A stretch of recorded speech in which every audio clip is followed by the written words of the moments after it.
Hi, uh, I'm here to play with something, play with an idea um, with this video.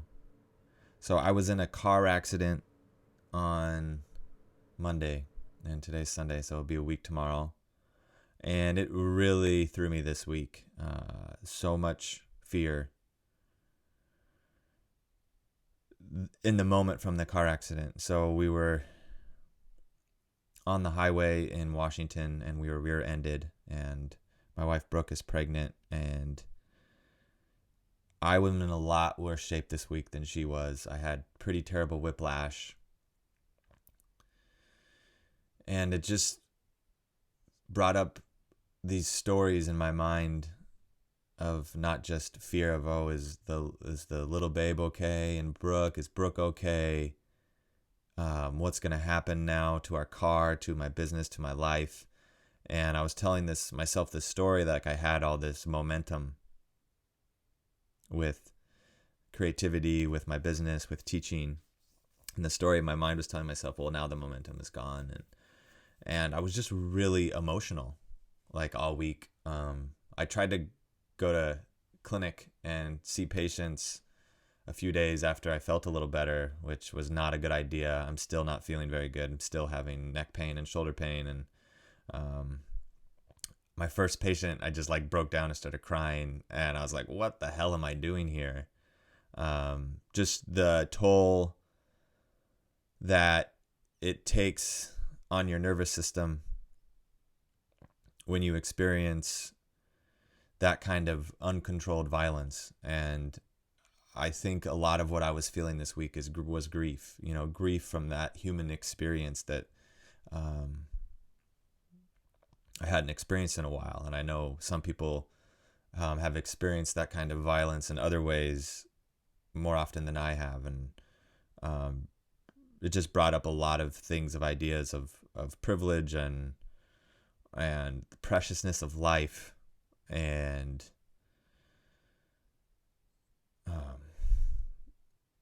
just this idea that that's the nature of things, that sometimes in life we'll have fortune and sometimes we'll have misfortune, and as an acupuncturist and someone who studies Taoism, and that's the message, is that's the nature of things, and how to come back from that. And so I've been writing a lot this week about the accident and putting it into poetry, and as a way to move it through, as a way to grow from it. And I just wanted to see if I could freestyle. I was freestyling earlier, and it was about the accident with the beat, and it was just like brought up a lot. And it's like, oh, I should share some of this, because I think a lot of, how we're seen on social media, or how we're seen, is like the best parts of us. And, I am most of the time a pretty exuberant, excited guy, blessed guy full of love and feels loved. And I have moments where, whether it's from a life circumstance or whether it's just old stuff inside of me, that, it comes to the surface, and I kind of get depressed. But I did call some friends this week and talk to them about the accident, and that was so helpful. So maybe a little nugget from this video, rather than me just doing my best to share my story, is that, when we get in those times when we're traumatic and we're we've had some physical injury or mental trauma, it moves out so much quicker a lot of times when we get to speak to a loving friend and talk to someone who will just listen. So thank you to my friends who I called and were there for me and just talked to me. And yeah, so maybe I'm going to try this.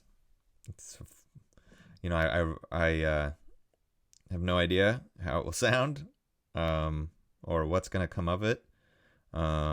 I kind of don't want to rap what I wrote, like maybe a little bit, mostly freestyle. I have no idea.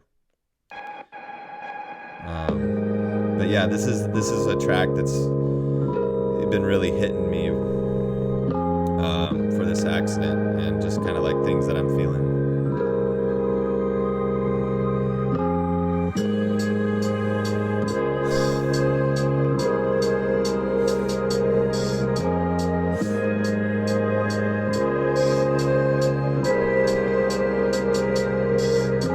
I was doing the best I could, doing the best I could, living my life, doing the best that I can, doing it with family, I'm doing it with friends, I'm doing it with my heart, and I'm doing the best I can.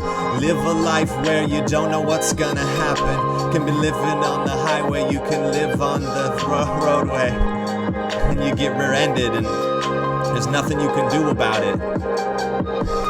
There was anger in my flesh, I was feeling unrest, I had nowhere to turn, and we were doing our best. I was standing on the road, taking deep breaths, I was doing my best, trying not to unload the stress inside of me, the pressure of this life. Can't you see, can't you see, can't take it for granted.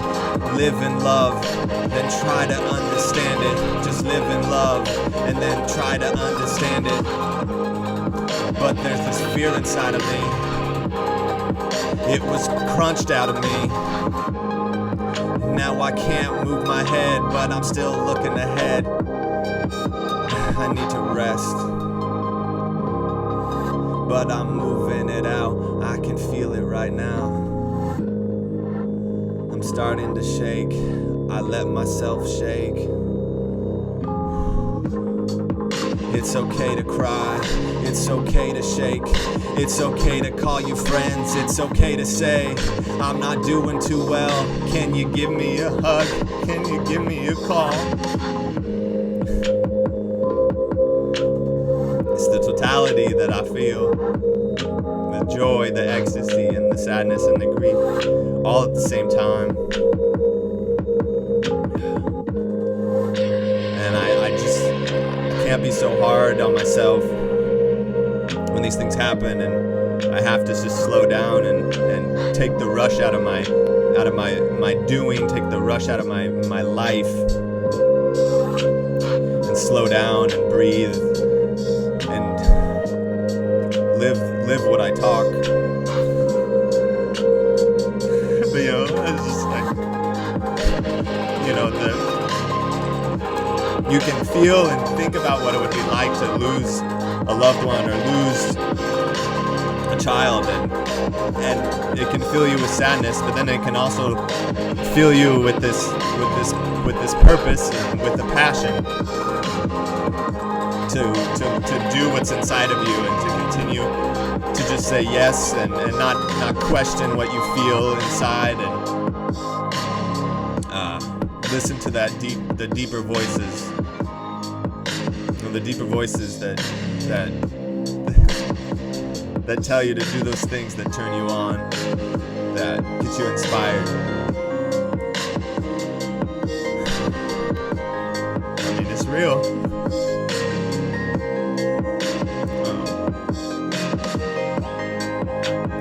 And I'm so thankful and grateful for music to help me move my emotions, to help me grow, and help me to continue to be the man, the human, and the husband, and the soon-to-be dad and practitioner that I know I can be. And we just need to get real. We need to share. Be real with one another. In love. So live in love, and then understand it.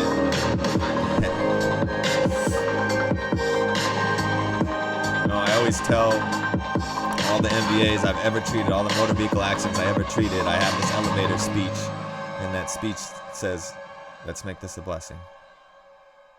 Let's make this a blessing. Thank you.